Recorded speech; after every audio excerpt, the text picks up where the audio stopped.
Oi, gente, tudo bem? Vamos dar continuidade ao livro Sombras do Recife, a presença dela. E hoje nós vamos ler parte 2, capítulo 6, Hefesto. Vamos dar uma carreirinha para ver se a gente consegue terminar de ler ele todo, né? Capítulo 6, Hefesto.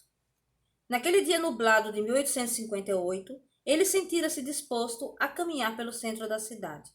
Na grande maioria das vezes, o sol o irritava, era quase insuportável por conta de sua condição. Mas com o tempo chuvoso e a tarde escura, o mal-estar era bem menor.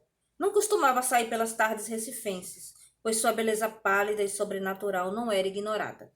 Belo em demasiado e assustador demais. As pessoas, por instinto, o evitavam por parecer tão feroz, principalmente se estivesse com fome. Era o medo primitivo da presa em relação ao predador. Por sorte, planejara bem aquele passeio de puro prazer hedonista e se alimentara de maneira esplêndida na véspera. Ainda lembrava-se das duas garotas pobres, às quais pagara adiantado pela noite.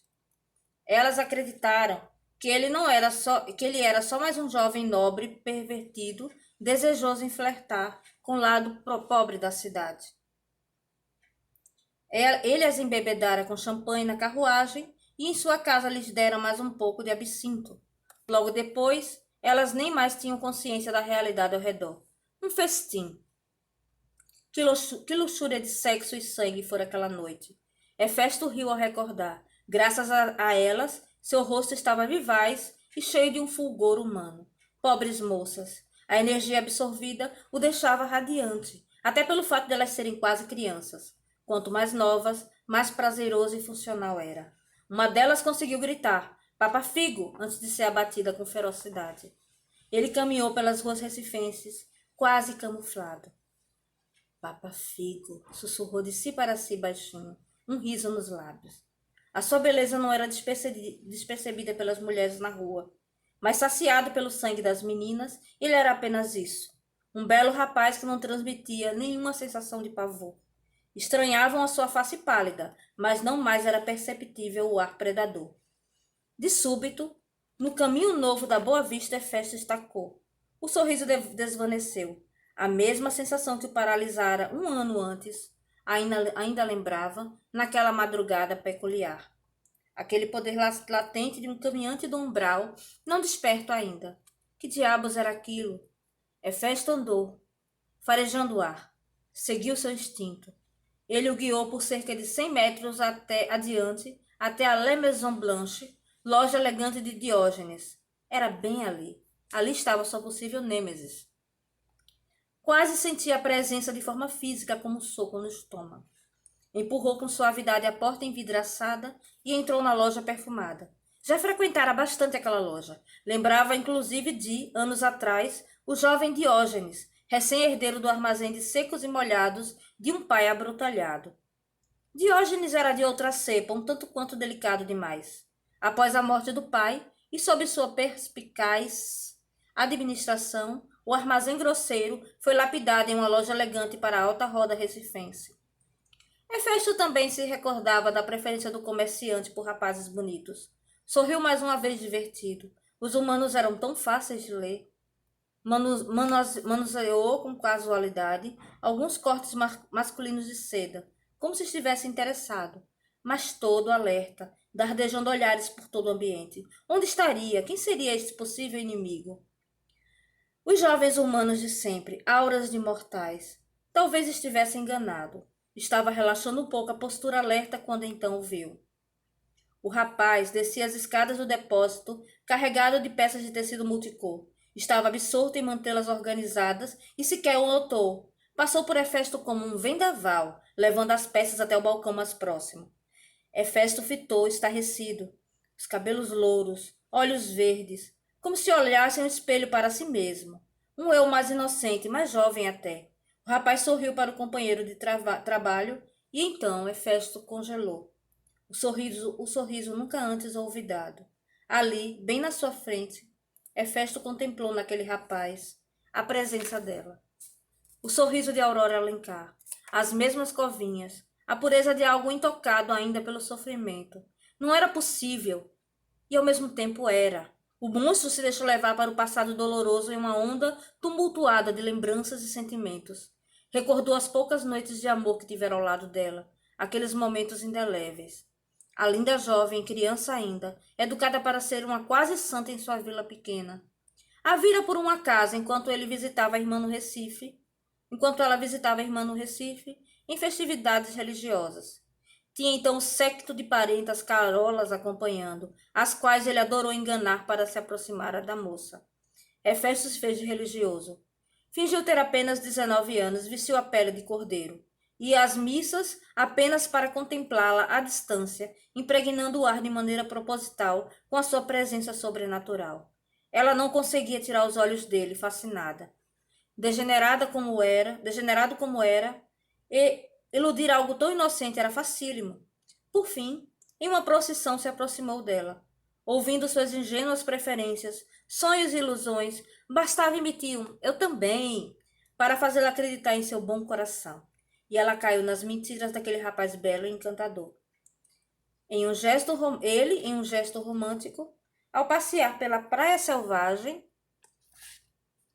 do Recife, a presenteou com um lindo abridor de cartas de ouro todo decorado em elaboradas conchas e estrelas do mar, o qual mandara o ourives fazer para a ocasião.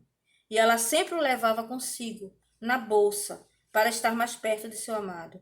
Deu a ela também uma miniatura pintada sua, para que ela não o esquecesse, ou de seu rosto. Nas missas, rezavam juntos e ele pegava sua mãozinha quente no momento do Padre Nosso. Aquele contato o enlouquecia. A queria só para ele, nunca antes se sentira daquela forma. Era o demônio, um assassino de verdade se namorando de um anjo ou da criatura mais pura da face da terra. Em um próximo movimento arriscado, Hefesto a convidara a se encontrar com ele escondido. A ensinou a mentir e enganar as tias, a fugir à noite da cama para vê-lo à luz da lua. Quebrando uma a uma as barreiras de Aurora, pela força de sua paixão impetuosa e de sua insistência, ele a alcançou por fim. A Aurora então cedeu o coração, apaixonada. Como ela chorou na primeira vez, e ele, apertando-a contra si, em segredo se surpreendeu do quanto em verdade se envolvera em tudo. Não era só mais uma mulher. Naquela primeira noite, ela lhe entregara a virgindade, as esperanças, tudo. E ele, ávido e com desespero, queria mais e mais. Nunca parecia o bastante. A aurora era como a luz ao fim do túnel para ele. A redenção nunca antes vinda dos céus, mas que em um lance da sorte lhe fora ofertada, sem cobrar preço, mesmo naquela vida moral em que ele levava. Hefesto tomou um pouco da energia dela em beijos, algumas vezes, e isso o enlouquecia, o sabor dela. Queria protegê-la de todo mal. Queria estraçalhá-la em 1000 pedaços e se alimentar de suas vísceras. Já era um monstro há muito tempo para lidar com as sutilezas do amor. Era isso que o assombrava, que assombrava Hefesto naqueles dias. Algumas vezes sentira esse ímpeto de matá-la para voltar a ser horrorizado. Ele, o qual nunca tivera remorsos de nada, temia pela vida daquela humana delicada e frágil. A moça era perigosa, abria portas que não deveriam jamais ser destravadas. Por fim rendido, ele confessou a ela quem era e o que era. Viu o amor brilhante nos olhos dela se transformar em confusão, descrença e, por fim, horror. Para sua surpresa, Aurora, ferida e magoada, o abraçou. Aquilo doera demais. Ela chorou, implorou a ele para abandonar aquela vida de crimes, confessou seu amor completo e total, e disse não acreditar no monstro como ele afirmava ser. Qualquer criatura, sob o sol de Deus, segundo ela, poderia se arrepender e voltar atrás, buscando a iluminação e a paz.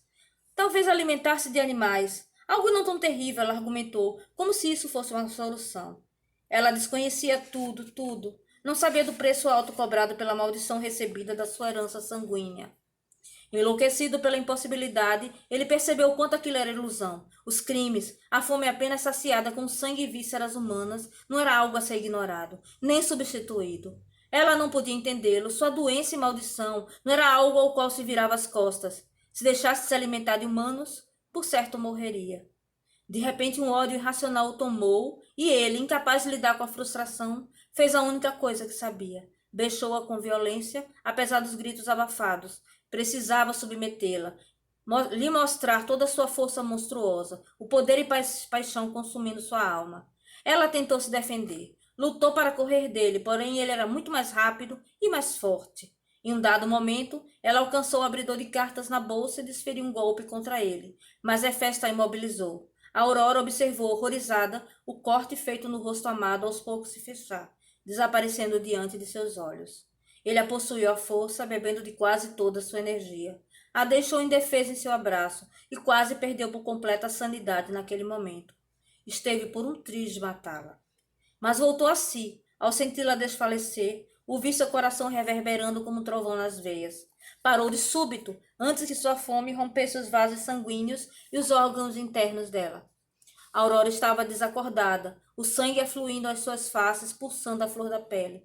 Estava quase ao limiar entre a vida e a morte, mas ainda era possível mantê-la viva. Se continuasse a beber dela, ela não viraria algo igual a ele, como em uma lenda vampírica qualquer. Não era assim que a maldição funcionava. Ela morreria. Era toda humana. Hefesto, então, controlando-se, colou os lábios aos dela e, com um sopro, devolveu a sua energia vital. Aos poucos, a Aurora voltou a si. Ele pedira perdão de joelhos, chorando arrependido e amargo. Logo ele, que nunca chorou por nada, nem por ninguém. Deixar-se-ia morrer, se ela assim o quisesse. Passaria fome e abandonaria toda a vida de pecados. Não era a verdade, mas diria qualquer coisa para a Aurora naquele momento. A moça recompôs as roupas rasgadas em silêncio, com muita dignidade. Ainda tinha um abridor de cartas apertado na mão, mas parecia não se aperceber disso. Nos olhos ela trazia frieza, desilusão e morte. Apesar das súplicas desesperadas do monstro, ela nada mais disse e o deixou só. Desesperado, ele buscou junto à família dela, mas ela desapareceu do Recife. Irene, a irmã dela, nada falou de seu paradeiro. Fora a última vez em que ele a vira. Os anos pareceram avançar ao momento presente. De novo o sorriso dela, e as covinhas no rosto daquele rapaz louro. Sem querer, quase sem perceber, lançou sobre ele uma impressão sobrenatural para ser notado, e ele o olhou. O sorriso do rapaz feneceu. Hefesto leu a aura semi-sobrenatural dele. Estava perturbado. Rapidamente, o jovem se recuperou do susto e veio em sua direção formal. Pois não, senhor, como posso servi-lo? Pode me dizer qual é o nome de sua mãe, pensou Hefesto frenético, mas se absteve de falar qualquer coisa assim. Viu-se, no entanto, balbuciando algo sobre um corte de scrap de seda. O jovem o atendeu prestativo, trazendo algumas peças de seda para trajes masculinos, falando a respeito delas enquanto Hefesto observava, distraído. Mesmos gestos, mesma forma meiga em se expressar. Não devia, porém, se precipitar. Aquele rapaz carregava dentro de si o poder de um caminhante do umbral, mas ainda era humano. Hefesto tentou ler sua essência, mas não conhecia bem para fazê-lo, com sucesso total. Podia ser o inimigo, podia ser seu filho. Aparentava a idade certa para isso. Nunca cogitara a possibilidade de Aurora engravidar, e nem sequer pensara a ser possível. E se ela fugira dele com aquela criança por todos aqueles anos? Rever a Aurora o deixou excitado e temeroso ao mesmo tempo. Estaria ela por ali no Recife? Por certo envelhecera, ao contrário dele. Tantas perguntas e poucas respostas. Nenhuma viria daquele rapaz no momento. Hefesto limitou-se a observá-lo, sentindo a energia de caminhante do umbral presente nele. Se o jovem envelhecesse e morresse, o dom morreria com ele, mas se fosse despertado. Ao imaginar isso, respirou com força, interrompendo um pouco as informações repassadas por Cristiano. Hefesto sorriu gentil. Vou querer 8 metros deste aqui, verde escuro. Apontou para o mais caro, corte ali disposto. Cristiano mediu com eficiência as 8 varas de tecido e as dobrou com presteza. Hefesto pagou a compra. De forma estudada, agradeceu e deu as costas para sair da loja. Mas parou como se tivesse uma ideia. Voltou-se para o vendedor. Virei mais vezes comprar aqui, tocou-lhe o braço. Adorei os seus préstimos. Desejo que me atenda mais vezes, senhor. Cristiano Alencar, seu criado, respondeu o jovem com uma mesura educada. O monstro sequer piscou. Alencar, pensou Hefesto. Claro que sim. Claro que seria este o nome dele. Sorriu com polidez para o caixeiro e então saiu. Bom, gente, esse foi o capítulo 6. Demorou, mas eu consegui ler todinho de uma vez. E eu calculo mais ou menos 4 páginas, então é isso, né? Vamos agora para o capítulo 7, o próximo capítulo a ser lido. Um beijo e até a próxima.